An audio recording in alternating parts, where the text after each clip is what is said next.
नवरात्रि के तीसरे दिन माँ दुर्गा का ईश्वरीय स्वरूप माँ चंद्रघंटा का पूजन होता है। आज अपनी संतान को उनका महत्व बताने के लिए यह विशेष संवाद ध्यान करें। सभी माताएं शांत भाव से बैठ जाएं। अपने दोनों हाथ अपने गर्भ पर रख लें। अपनी संतान से कहें, मेरे बच्चे, जैसे जैसे नवरात्रि के दिन आगे बढ़ते जाते हैं, माँ के स्वरूप थोड़े जटिल होते जाते हैं। मुझे पता है तुम अभी बहुत छोटे हो।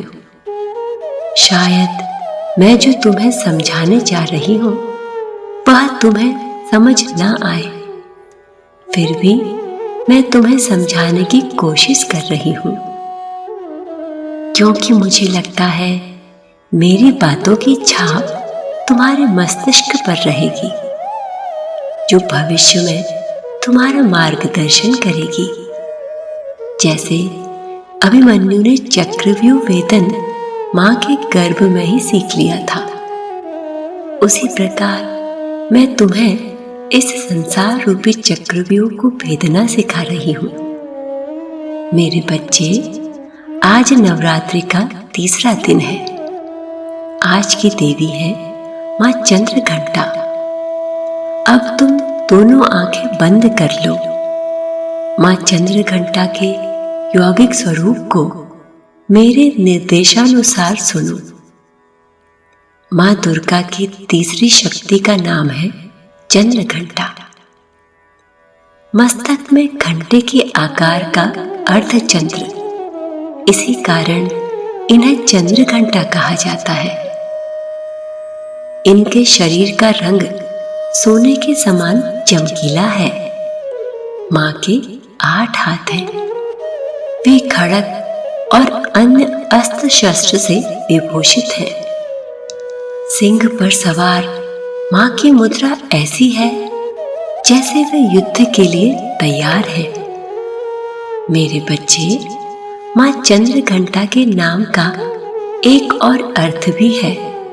चंद्र यानी मन और घंटा अर्थात तीव्र नाद, अर्थात हमारे मन में सदैव अनेक आकांक्षाएं, कामनाएं उठती रहती हैं, जो अधिकतर हमारे मार्ग में भटकाव का कार्य करती हैं।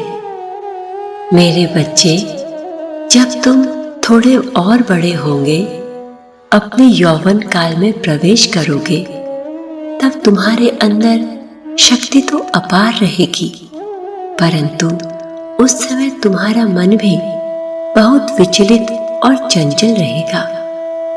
दुनिया के अनेक आकर्षण तुम्हें आकर्षित करेंगे, या कभी कभी निराशा के बादल भी तुम पर मंडरा जाएंगे। मेरे बच्चे, उस समय तुम माँ चंद्रघंटा को याद करना। वे तुम्हें तुम्हारे अंदर आ रहे सारे नकारात्मक भावों को एक नाद में ही बाहर निकाल देने की शक्ति प्रदान करेंगी। तुम में नई ऊर्जा का संचार करेंगी। तुम्हें निर्भय और शक्तिशाली होने की हमेशा प्रेरणा देंगी। एक बात और, जैसे तुम घंटे को कितनी बार भी बजाओ, कैसे भी बजाओ, उसमें सदा एक ही ध्वनि आती है। उसी प्रकार जब तुम माँ का ध्यान करोगे तो माँ भी तुम्हें अनेक भटकाओं में से या किसी भी परिस्थिति से निकालकर तुम्हें तुम्हारे जीवन के एक लक्ष्य की तरफ अग्रसर करेंगी। आओ मेरे बच्चे, हम माँ चंद्रघंटा से हाथ जोड़कर यही प्रार्थना करें, वे सदा हमें धर्म के मार्ग पर चलाएं। जो श्रेष्ठ है वही राह हमें भी दिखाएं। मेरे बच्चे, मेरे साथ साथ बोलो, या देवी सर्वभूतेषु माँ चंद्रघंटा रूपेण संस्थिता नमस्तस्यै नमस्तस्यै नमस्तस्यै नमो नमः। आज के ध्यान को यही विराम देते हैं। अब तुम आराम करो मेरे बच्चे। ओम शांति शांति शांति।